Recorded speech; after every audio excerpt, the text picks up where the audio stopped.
ولی تماشاوانه جا مجاره هالبجارتن ایکش بنامای سرکه و دیمن هری دیارن پروسس دموکراسی لهر ولاته کی سنور بگمان هالبجارتن به تو آوای کی جنابید بیت پاشخستن یان تیت پیشخستن بس پاشخستن نه الى ولاته کی کاراساتن سروشتی هبن شرک مال ویران کر هبه دمه که دا تمنی پارلمان کردستان خولا پنجم هات که دریش کرن کوراوشه که وسامه ترسیدار رو پر هرما کردستان نبویه اف هالبجارتن بینکرینی جه هالبجارتن پاش وقتن نین پیش وقت نین دم خدانه و بگمان دنوا پارلمان کردستان ایجاد افراگشه چه بویه بگمان یاسای هالبجارتان هی گلو چاد بیت اکتیف کرین کمیسیون خواجه هاتا کارا کرین گلو فعلا و هالبجارتن دم خدای پریو بچن میوانه که مهجاهیه بریز بهمن کاک عبدالله اندام پارلمان کردستانه. بله.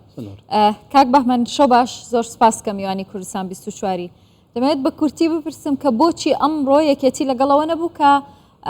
کمیسیونی هالبجارتان کارا بکرتوا.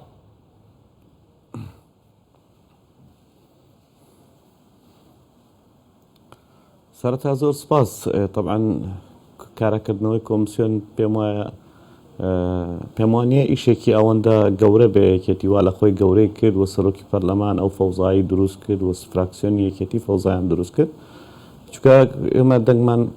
کۆمسیۆنێکمان کارها کردوتەوە بەبێ دەستکاریکردن هەمان ئەو کۆمسیۆنەیە کە ئەندامانی ئەوانی تیادا یعنی کارێکمان نەکردووە کە لە کۆمسیۆنە خوانە خواسته یەکێتی بکەین بە کەمینە خۆمان بکەین بە زۆرینە لە کاتێکە ئەو کۆمیسیۆنە کاتی خۆی کە دروست بووە لەسەر بنەمای هەڵبژاردننی خولی پێشووی پەرلەمان و کورسەکانی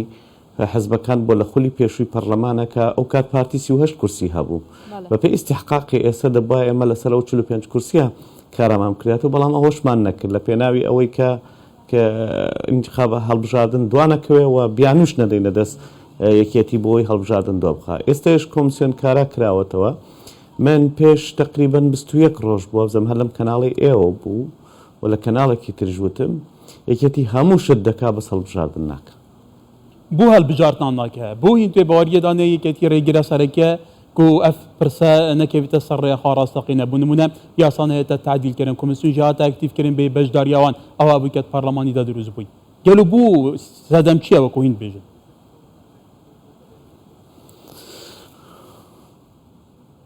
لەبەرەوەیە کە ئێمە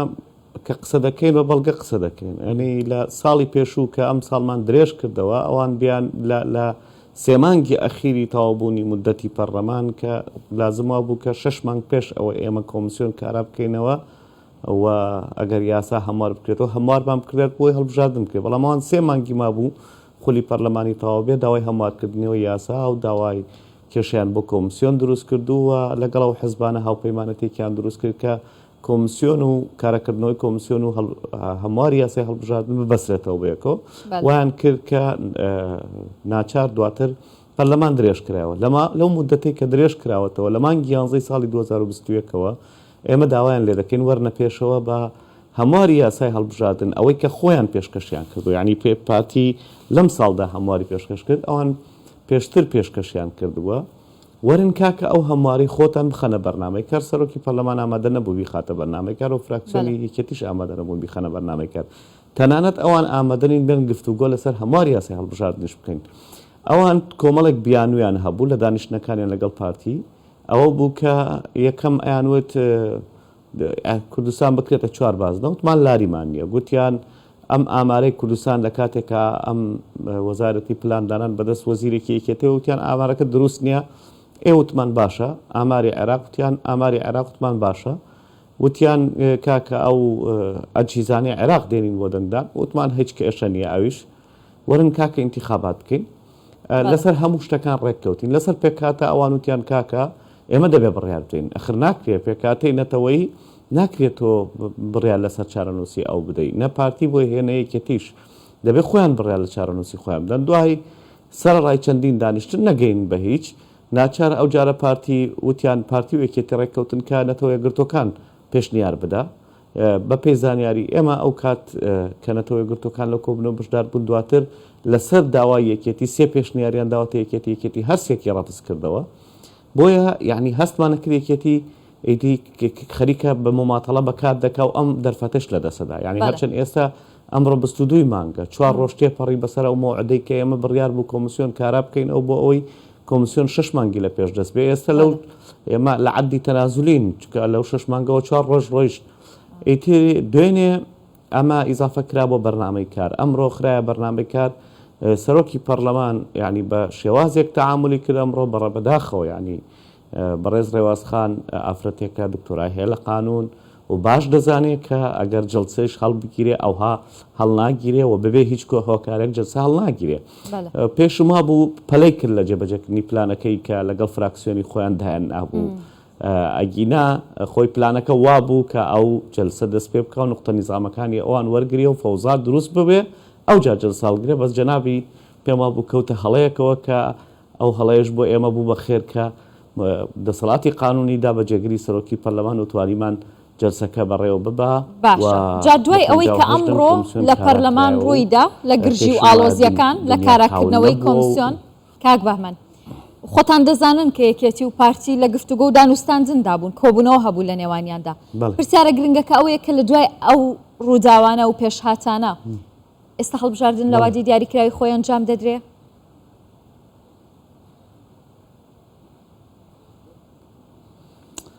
من پێم وایە ئیدیتاوە کۆمیسیۆن کارا کراوەتەوە پێویستە حزبەکان بێنە پێشەوە و ئەگەر داوای هەمواری یاسای هەڵبژاردنەکەن فەرمونون با یاساکە هەموار بکەینەوە پێشنیارە یاسایان هەیە لە پەرلەمان ئێمەش هەیمانە و پێشکەش کراوە لە پەرلەمان با بخرێتە بەرنامەی کار و سەرۆکی پەرلەمان بەیانی ئەعلانی جەلسە بکا بۆ 48 ساعتی داهاتوو دانیشتن بکرێ بۆ ئەوەی کۆمیسیۆن ئەوە یاسای هەڵبژاردن هەموار بکەینەوە و چۆنیان دەوێت وا هەمواری دەکەینەوە بەڵام کێشەکە لەوەیە ئەوان ئامادەنین و پێشم وایە ئەو فەوزای بەبێ هەموارکردنەوە یاسای هەڵبژاردن ئەنجام نادرێت تەنیا بە کاراکردنەوەی کۆمیسیۆن کاک بەهمەن پێش ئێمە یاسامان هەیە بەڵێ هەڵبژاردن دەکرێت ئەگەر یاساش هەموار نەکرێتەوە چکە ئێمە یاسامان هەیە فەراغی یاساییمان نییە یاسای هەڵبژاردنمان هەیە ئەوەی فەراغمان هەبوو کۆمیسیۆن بوو کە مدەتی یاسایی تێپەڕی بوو کارا نەکرابەوە و متمانەی پێنەدرابەوە ئەو ئەمڕۆ ئەوەمان کرد بۆ یاسا حازرە ئەگەر ئەوان خەمی ئەوەیانە ئەیانەوێ بەدڵی ئەوان کوردستان چوارباز نەبێ کەرەم بکەن ئەگینا ئێستا یاسا هەیە و کۆمیسیۆن دەتوانێت ئیشی خۆی بکاو و لەو مۆعدەی کە سەرۆکی هەرێمی کوردستان داینەوە هەڵبژاردن بکە کاک بەهمەن ئەم بەحسی هەڵبژاردنێت پاشوەختکەین تو زەهنیاوێن پاشوەختەنژی گەلو ئەگەر یەکێتی بە ئیسرار بیت و ئەوانها چێبووی قبول نەکرد ئەکتیڤکردنا کۆمیسیۆنێ و تعدیلکردنا یا یاسای سەرڕاستکردنا یاسای و بێژیت ئەس بەشداری هەڵبژاردنان ناکەم ڕێگرژی بیت دیتناتە هەڵبژاردنی بێن ئەنجامتان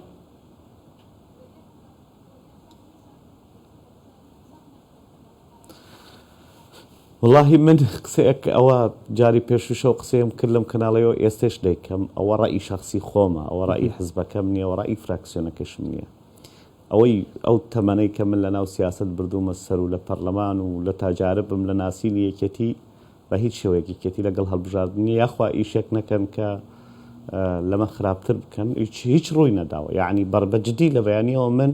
شۆک بووم بەوەی کە بۆ یەکێتی وا تێک چوە ینی کۆمیسیۆن کاراکردنەوە چییە نەیاسامان هەموار کردوەوە بە دڵی خۆمان و تێبینیەکان یەکێتیمان لە پێشاو نەگرت بێ نە بڕیارێکمان داوە لە ناو کۆمیسیۆن یەکێتی بکەینە کەبینەوە خۆمان بکەینە زۆرینە نشتێک ینی شتێک ڕووی تۆ پەرلەمانتاری کاک بەهمەن زۆر جار پێکەوە قسەمە لەسەر ئەو پرسانە کردووە تۆ ئاگاداری ڕاوشەکەی لە کاتێکە لە ئێستادا گفتوگو لە بینی پارتی و یەکێتیش هەیە گەلو ینی پێت وایە وەکو تواڵی یەکەتی بە هیچ شێوەیەکێک خۆ دەڵێەوە ڕێی شخصی خۆتە تۆ وەکو تۆ دەڵێ کە یەکەتی بە هیچ شێوەیەک ئامادەنیە هەڵبژاردن ئەنجام بدرێ کەواتە کرد بەم شێوەیە بەبێ یەکەتی هیچ هەڵبژاردنێک ئەنجام دەدرێت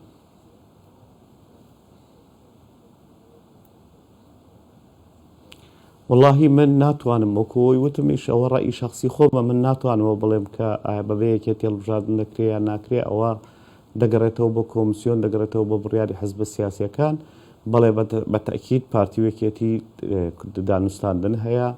و لێک تێگەیشتنی زۆر باشیش هەیە و هەر ئەمڕۆ یعنی لەو کاتێک کە ئێمە لە جەلسەی پەرلەمان بووین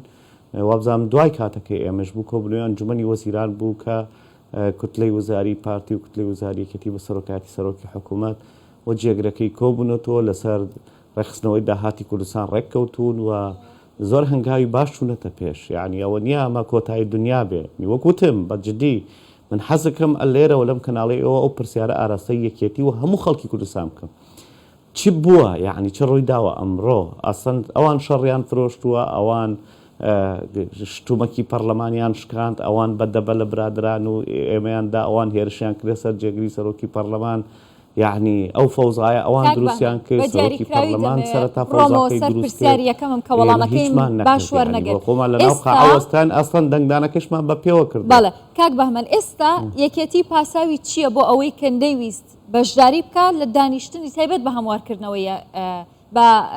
کاراکردنەوەی کۆمیسیۆن ینی دەیەوێت پێشتر لەگەڵ پارتی ڕێک بکەون ئەو کات بێنە پەرلەمان یا پاساوی یەکێتی چییە؟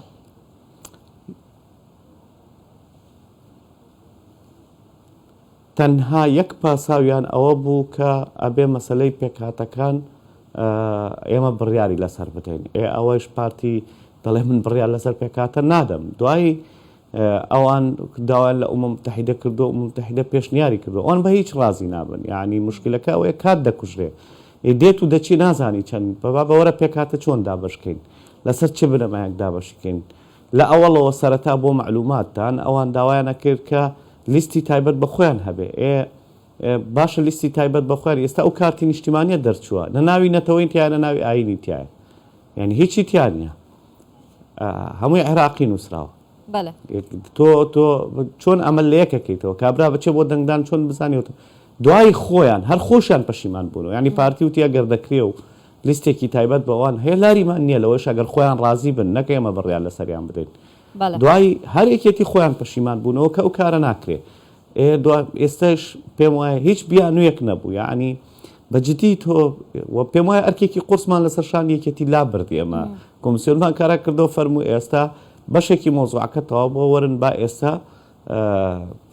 دانیشین یاسایی هەڵبژاردن هەموار بکەینەوە ئەگەرە تانوێ هەڵبژاردن بکرێ و ئەگەر جدین لەسەر هەڵبژاردنیش و بەجددیش یعنی من شتێکی تریش هەڵێم بۆ هەموو خەڵکی کوردستان لە هەموو دنیا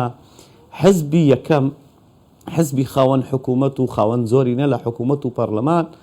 داوای هەڵبژاردن ناکە یعنی ئەوە حزبی معارەزە و حزبی کەمینەیە ئەبێت داوا بکەن شەڕ بفرۆشن بۆ ئەوەی کە نەکە انتخابات لە کاتی خۆی بەڵکو انتخاباتی پێشوەختش بکرێت لە دنیا ئەوەشتانە ئەبینن ئێمە بەڵام ئێستا لە کوردستانە پارتی زۆرینەیە سەرۆکاتی هەرێمی بەدەستە سەرۆکاتی حکوومەتی بەدەستە زۆرینەی پەرلەمانی بەدەستە پارتی شەڕ دەکە بۆ ئەوەی هەڵبژاردن بکرێ ینی هەڵبژاردن لە کاتی خۆی بکرێ ساڵی پاریش وتمان کاکە وەرن هەڵبژاردن لە کاتی خۆی بکەن وتیان نابێ یەک باز نەبێ بێ چوار باز نەبێ بێ یاسا هەمارکردن تەجیلیان کرد فەرموو کاکە ئێستا بیکەین یعنی ئەوە وتان چوار بازنەی چوار بازنەی وتان ئاماری بەغدا ئاماری بەغدا هەرچی ئەوە دەڵێن ئێمە ڕازی بووین بەجددی نایەوێت کات نابێت یەکتر کات بکوژرێ و ئێستش کۆمیسیۆن کارەکراتەوە پێم وایە ئیشێکی خراپ نەبوو و دنیای شوێران نەبوو ئیتر سبەی شوا بزانم هەموو لایەک لە بیریانە چێەوە ئەو فەوزایش حەزەکەم ئەگەر ڕێگەم بدەن ئەو لە سۆشیال میدیا زۆر شتم بینی ئەو شەڕ و لێک بەڵێ ئەو شەڕ و لێکدانی کە ئێستا بینیتان ئەمڕۆ لە هەموو پەرلەماناتی دنیا هەیە یعنی شتێکی غەریب نییە زۆر تەبیعیە ئەوەش ڕوو دەدا ئێمە شەڕەکە با لە ناو پەرلەمان بکەین لە جاتیەوەی بچێتە سەرجادە و خوانەخواستە لایەنگرانی ئێمە بدەن لە یەکتر سپاس دەکەین زۆر سپاس بەڕێز بەهمەن کاکە عەبدوڵڵا ئەندامی پەرلەمانی کوردستان لە هەولێر لەگەڵمان بووی دەستخۆش